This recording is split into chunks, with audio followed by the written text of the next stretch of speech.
So hi friends, welcome back to another video. నేను మీ సునీల్, మీరు చూస్తున్నారు సునీల్ టెక్నాలజీ. సో ఫ్రెండ్స్, ఈ రోజు మనం ఈ వీడియోలో అయితే hero extreme 125R dual channel ABS బైక్ని మనం రైడ్ చేయబోతున్నాము. రైడ్ చేసి నా రైడ్ ఎక్స్పీరియన్స్, అలాగే ఈ బైక్లో నేను అబ్జర్వ్ చేసిన ప్రోస్ ఏంటి, కాన్స్ ఏంటి, అలాగే ఈ బైక్ ఎవరు తీసుకుంటే బాగుంటుందనే విషయాల గురించి క్లియర్గా ఎక్స్ప్లెయిన్ చేస్తాను. కాబట్టి వీడియో ఎక్కడ స్కిప్ చేయకుండా లాస్ట్ చూసే ప్రయత్నం చేయండి. ఆల్రెడీ మనం ఈ బైక్లో ఉన్న కంప్లీట్ డీటెయిల్స్ అనేవి ఎక్స్ప్లెయిన్ చేస్తూ ఒక డెడికేటెడ్ వాకర్ రివ్యూ మన ఛానల్లో అప్డేట్ అయితే చేశాను. మీరు ఇంకా చూడకపోతే కనుక పైన ఐ కార్డ్స్లో ఇస్తున్న వీడియో అనేది ఒకసారి చెక్ చేయండి. సో ఫస్ట్ అయితే మనం బైక్ని స్టార్ట్ చేద్దాం. ఒకసారి ఎగ్జాస్ట్ సౌండ్ వినండి.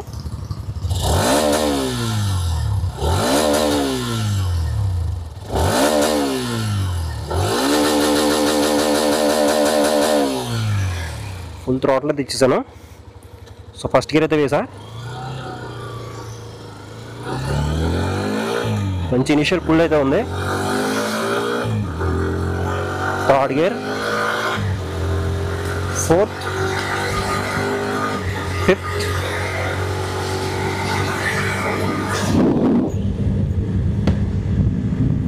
Wow, too good. థ్రాటిల్ మొత్తం అది ఇచ్చేసా, బట్ టాప్ స్పీడ్ అయితే మనం చెక్ చేయలేము. బికాస్ ఆఫ్ ఎప్పుడు కూడా మీకు చెప్పేదే, మనకి కంపెనీ వాళ్ళు స్పీడోమీటర్ వైర్ అనేది డిస్కనెక్ట్ చేసిస్తారనమాట. సో దట్ మనం టాప్ స్పీడ్ అయితే టెస్ట్ చేయలేము.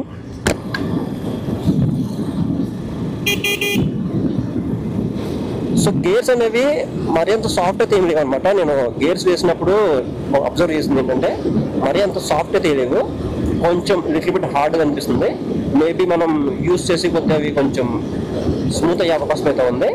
అలాగే నెక్స్ట్ ఈ బైక్లో మనం మేజర్గా చెక్ చేసింది ఏంటంటే, ఈ బైక్లో డ్యూయల్ ఛానల్ ఏబిఎస్ అనేది ప్రొవైడ్ చేస్తున్నారు కదా. సో బ్రేకింగ్ బైట్ అనేది ఏ విధంగా ఉందో ఒకసారి చెక్ చేసే ప్రయత్నం చేద్దాం. సో ఫాస్ట్గా అయితే వెళ్ళి కొంచెం బ్రేకింగ్ బైట్ చెక్ చేద్దాం.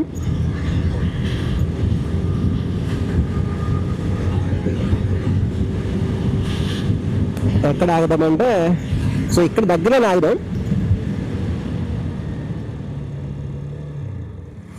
బా, టూ గుడ్. నేను యాక్చువల్గా ఇక్కడ ఆగుదాం అనుకున్నా, బట్ ఇంకా ముందే ఆగింది. చూసారా, బ్రేక్స్ అనేవి ఎప్పుడు కూడా మీరు ప్రాపర్గా మీరు బ్రేక్స్ అనేవి ప్రెస్ చేయాలి. అప్పుడే మనకి పర్ఫెక్ట్ బ్రేకింగ్ మనం ఎక్స్పీరియన్స్ చేయగలం.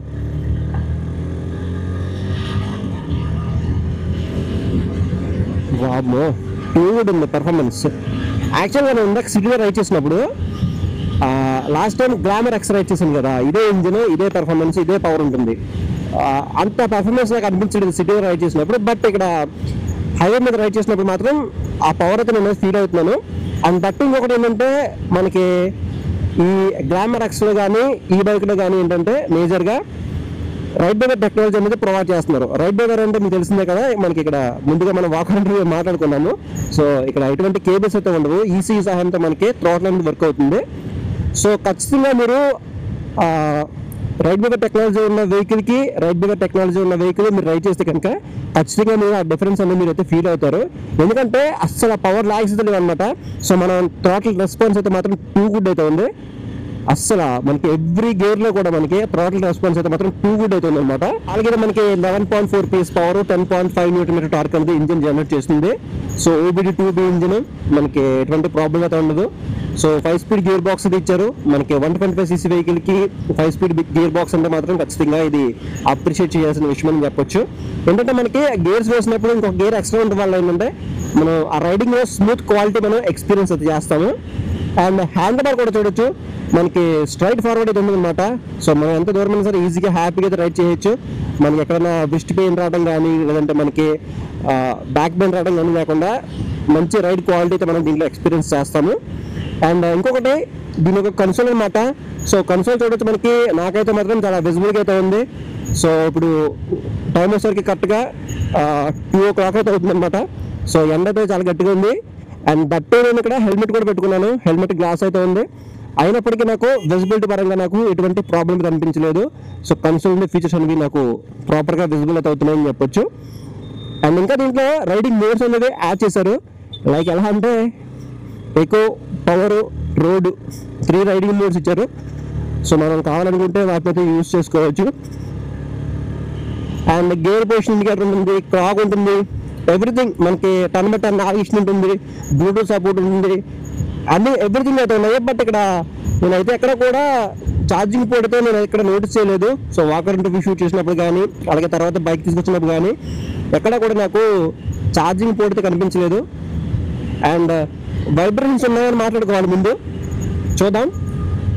నేను ఫుల్ థ్రాట్ల్ వచ్చినా కూడా నాకైతే ఫుట్ పెక్స్ దగ్గర కానీ ఇక్కడ కానీ ఎక్కడ కూడా నాకు ఎక్కువైతే నేను నోటీస్ చేయలేదు. లిటిల్ బిట్ మనకి ట్యాంక్ పైన చేయి పెడుతుంటే లిటిల్ బిట్ తెలుస్తుంది, బట్ అసలు నెగ్లిజిబుల్ అనమాట వైబ్రేషన్స్ అనేవి. హీటింగ్ కూడా మరింత ఏం లేదు, బట్ సమ్మర్లో మాత్రం కొంచెం హీట్ వచ్చే అవకాశం అయితే ఉంది. ఎందుకంటే ఏదైనా సరే మనకి సమ్మర్లో కొంచెం హీట్ అయితే వస్తుంది కదా, సో సమ్మర్లో కొంచెం హీట్ వచ్చే అవకాశం అయితే ఉంది.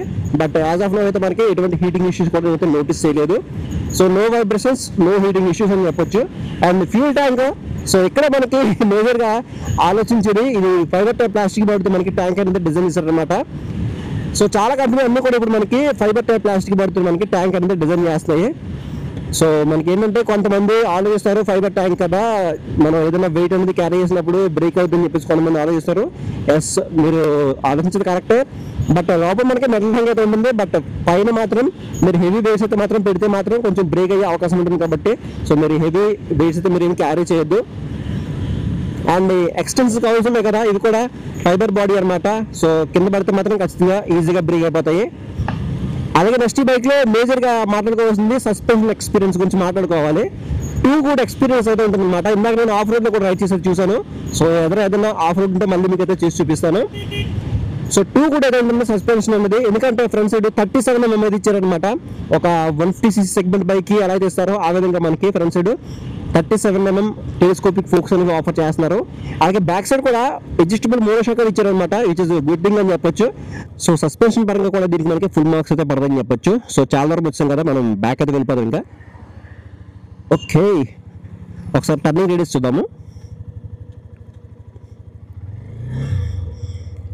ఆ రోడ్ అంతా కొడితే టర్నింగ్ రేడియస్ ఎక్కువ వద్ది, బట్ మనం తక్కువలో చూద్దాం. టర్నింగ్ రేడియస్ చూసారా, హాఫ్ రోడ్లో మనకి టర్న్ అయిపోయింది, విచ్ ఇస్ గుడ్ థింగ్ అని చెప్పొచ్చు. టర్నింగ్ రేడియస్ కూడా మనకి 2 గుడ్ అయితే ఉంది. అండ్ వెహికల్ అయితే మాత్రం లైట్ వెయిట్గా అవుతుంది, మీకు అసలు వెయిట్ అయితే ఫీల్ అవ్వరు. 136 kg వెయిట్ ఉంటుంది, అసలు ఆ వెయిట్ అయితే మీరు అసలు ఫీల్ అవ్వరు. అండ్ ఇంకొక మంచి విషయం ఏంటంటే దీంట్లో గ్రౌండ్ క్లియరెన్స్ 180 mm అయితే ఇచ్చారనమాట. సో మనకి ఏదైనా స్పీడ్ బ్రేకర్స్ దగ్గర కానీ లేదంటే పాట్ హోల్స్ ఉన్నా అక్కడ మీకు కింద తగిలే అవకాశం తక్కువ అయితే ఉంటుందన్నమాట. సో మీరు పిల్లలతో రైడ్ చేసినా కూడా మీకు అంత ఇబ్బంది అయితే ఏముండదు. అండ్ ఈ బైక్లో మరి నెగిటివ్స్ ఏమైనా ఉన్నాయని మాట్లాడుకుంటే, సో ఇది స్పిన్ సీట్ వేరియంట్ కాబట్టి ఎవరైతే యూత్ ఉన్నారో, కాలేజ్ స్టూడెంట్స్ ఉన్నారో వాళ్ళకి మాత్రమే ఈ బైక్ అయితే సూట్ అవుతుంది. సో ఫ్యామిలీ పర్పస్లో మీరు తీసుకోవాలంటే మాత్రం నేనైతే అసలు రికమెండ్ చేయండి, ఎందుకంటే బ్యాక్ సైడ్ సీట్ అనేది సో కొంచెం బంప్లా ఉంటుందన్నమాట, అలాగే కొంచెం చిన్నగా ఉంటుంది కాబట్టి సో మీ లేడీస్ అయితే అసలు కూర్చోగలరు బ్యాక్ సైడ్ అయితే. సో కొంచెం దూరం అయితే కూర్చోగలరు, కానీ రెగ్యులర్గా మీరు ఎక్కడికైనా చిన్న చిన్న ట్రిప్స్ వెళ్ళాలనుకున్నా కూడా మీకు అన్కంఫర్టబుల్గా అయితే ఉంటుంది. సో పిల్లలతో అయితే మాత్రం అసలు వెళ్ళలేరు ఇంకా. అండ్ ఇంకా ఈ బైక్లో ఈ క్లచ్ లివర్స్ కానీ బ్రేక్ లివర్స్ కానీ మనకి చాలా సాఫ్ట్ అయితే ఉన్నాయన్నమాట. ఇది కూడా ఎటువంటి ప్రాబ్లమ్తో అనిపించలేదు నాకైతే. టైర్స్ కూడా మంచి రోడ్ గ్రిప్ మెయింటైన్ చేస్తున్నాయి. Back side 120 section tyre, front side 90/90 section tyre, 17 inch wheels అయితే ఇచ్చారనమాట. ట్యూబ్లెస్ టైర్స్ బాగానే ఉన్నాయి. టైర్స్ గ్రిప్ కూడా నాకు ఎటువంటి ప్రాబ్లం అనిపించలేదు. అలాగే నెక్స్ట్ ఇంకా మాట్లాడుకోవాల్సింది లైటింగ్ సెటప్ అనమాట. సో లైటింగ్ సెటప్ అయితే మాత్రం 2 ఇంప్రెసివ్ అని చెప్పొచ్చు. అన్ని లైట్స్ కూడా మనకి దీంట్లో ఎల్ఈడి ఇచ్చారనమాట. టర్న్ ఇండికేటర్స్ కానీ, hazard warning indicators, tail light, head light అన్నీ మొత్తం అన్నీ ఎల్ఈడి ఇచ్చారు. చాలా బాగుంటుంది లైటింగ్ విజిబిలిటీ అయితే మాత్రం.